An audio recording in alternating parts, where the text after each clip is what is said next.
Test, test. 1, 2, 3. Okay, good. All right, hey guys, glad you're here and are on this video. I'm excited that I have C2 leaders like y'all, leaders who are taking this challenge of discovery with me over this summer to read this book, to use this medium of right now media to dialogue about what we're doing. So, golly, I wish that y'all were employees of mine and we could, meet on a Monday morning over coffee and some snacks and have robust discussion on what this would look like for our church, and we could have whiteboards and rewriting down things and have a week to implement stuff, but obviously we don't have that. But we do have this. And so please stay up to date on your reading as well as watching this video. One of the things I do recommend, now obviously if you have an e-copy of this book, you'd have to do it in a journal, but highlight, copy at the end of each chapter, write down what you're learning, what your questions are, possible roadblocks to it, or ways that you see that we can implement it here. My goal is that when we get to our leadership retreat in July, is that when we walk away from that, we have really put together our best efforts on a system that the Holy Spirit will work through that will help us change the way that we look at life, that we look at mission, and yes, that does include how we do our C2s. And I want to carry this strategy from August of 2015 all the way through August of 2016. Along the way, I wanted to help us to be able to identify needs and the possibilities in the circle of accountability that we do choose, and then have goals, and we discover which ones of those needs and possibilities that we're going to tackle. We'd have goals and objectives to reach. We'll set up opportunities when we reach those goals, that we celebrate the wins, and that we give feedback, tweak along the way. But when we hit August of 2016, we'll have a way of doing it better. And then we'll run at that for a year, and then August 2017, hopefully we'll be in a very good groove. I tell you, there's urgency to do this, and I think that y'all have seen over the past 3 weeks, we've seen 20 adults come into our church. Some have brought kids, some haven't.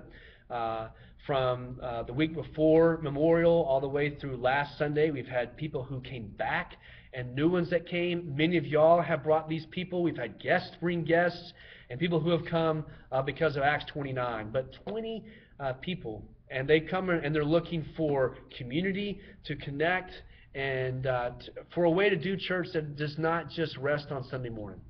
I know that we don't want to see Cross Community Church as a church that meets at 10:30 at Katy High School, and that's it.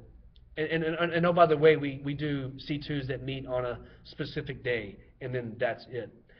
Really what we're wanting to do is see Sundays and our weekly C2s as part of a life change and transformation that we have gone through, where we see that we have an everyday gospel, and because of that we have an everyday mission, and we're everyday people. We're not the spiritual elite, but we're just everyday people that Jesus uses for his everyday mission. And so whether we're at the park or whether we're at the pool, that we're able to see that God through his Holy Spirit, man, he has intertwined the sacred and the secular where they're really not, that all is worship.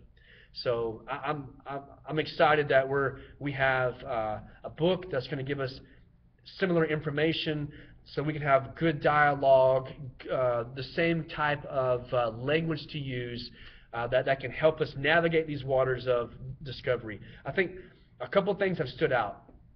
One is if we're going to make this happen, there has to be personal transformation, or to keep with the theme of this book, there has to be personal Jesus saturation. The thing is, we have these structures in place. We have a way that we disciple as a church. I've taught this, but sometimes it doesn't click. And so we're looking for, we got to have ways to disciple. We have that. And so what we have to do is we have to figure out how can we take what we already have in place and implement it in such a way that we go, oh, okay. So we have missional measures that we want to connect with. We have a way of doing things, but we want to be able to take what we do and tweak it in such a way that we now have a good tool that we can disciple people. People are discipling themselves. We're peer discipling through our C2s, etc. But people have to own their relationship, and we have to be saturated through Christ on our own, first and foremost. So there may be some things that we have to change in our C2s to help us do this. I don't know. That's what we'll be discussing and discovering together. As well, there has to be a paradigm shift in the way that we see Sunday morning. We can't see it as an event or our relationship with God. Church, I should say, we have to have a paradigm shift in how we see church.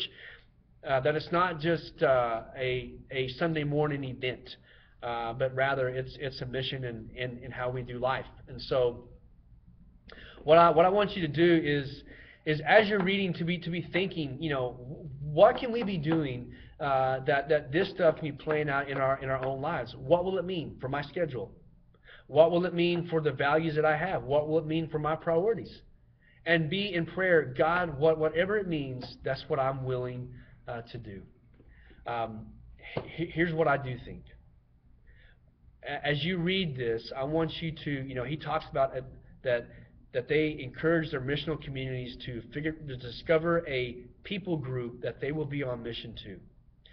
Rather than have each C2 discover that, what I want to do is, as a church made up of C2s, is that we see the people group that we want to reach is the students, faculty, and families of Katy High School and the surrounding area of Katy High School. So within 1 mile to 2 miles. That becomes our circle of accountability. That becomes our focus. So rather than be spread out as a church, that we bring a singular focus to what we do.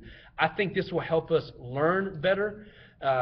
It will help us to have more hands to stack together to reach this. So this summer, be praying for me and just how can we discover the needs? What are the needs for Katy High, the area? Take some time even to drive around and pray.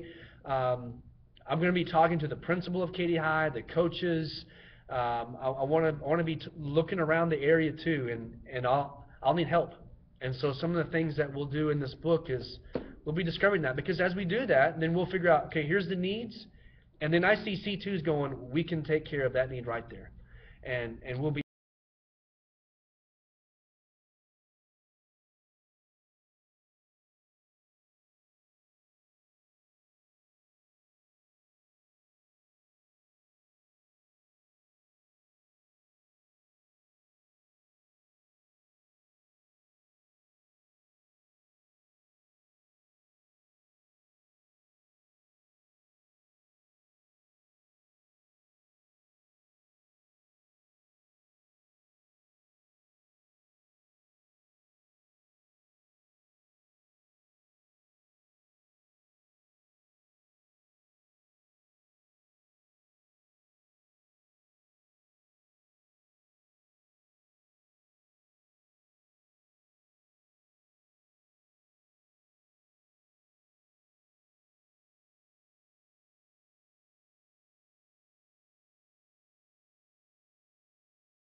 Don't have it, let me know.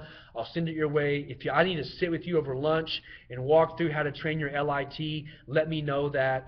I've made mistakes where I've just had people and say, now go lead a group, and they're no longer with our church. And so don't assume that people know how to do what we do. They may have experience discipling and doing C2 somewhere else, but not the way that we do it. So let's give proper training to the people that are going to lead our people. So anyway, those are great prayer concerns. Please put your responses below, and to know this video is going to be about 10 minutes. Next week and the weeks to come, they'll be about 5 minutes. So thanks for enduring this. Thanks for learning with me. I appreciate you. I'm praying for you. Please be praying for me as well.